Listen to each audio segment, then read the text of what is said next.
Let's make Ilocos empanada dough. So, mag-add tayo ng annatto powder sa water. No measurements to kasi. Tansya-tansya lang. Yan, annatto powder. Tapos sinagyan ko ng oil. Maramihan pala itong ginagawa ko ngayon kasi pambenta to. Ilocos empanada. After maglagay ng oil, dinagyan ko ng salt. And then, seasoning. Yan, para mas maging malasa yung ating dough. Halo-haluin lang siya. Tapos naka-on na yung apoy na nito. So, ito yung gamit naming rice flour para sa ating empanada dough. So, once kumulo na yung water, hinaan siya to medium heat. Tapos, ilagay ang rice flour. So, yung rice flour na ginamit ko is 4 packs or 2 kilos. Pero, hindi ko naubos. Bale, 3 packs lang yung nagamit ko sa mixture na to. Kasi dapat, depende kasi yan if na-achieve mo na yung texture na dapat para sa empanada. Yun talaga yung importante, yung texture ng empanada dough para hindi magbutas-butas yung empanada mo pagka-assemble mo na. Yan.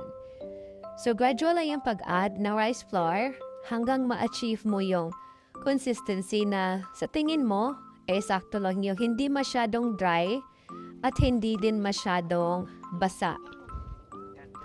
Yung parang pag minasa mo siya para siyang clay.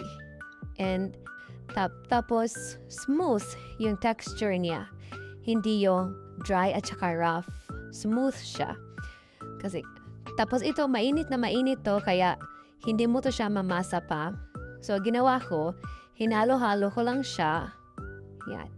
Hanggang sa well combined, or not really well combined. Yung ganito lang. Na pagka-combine. Tapos, transfer ko siya sa isang stainless bowl na malaki para doon ko siya palamigin ng konti. So, once kaya mo na siyang hawakan or masahin, then pwede mo na siyang masahin. So, after a few minutes, ayan, medyo mainit pa rin to. Kaya, hindi diretso-diretso yung pagmamasa. Kasi mainit pa siya.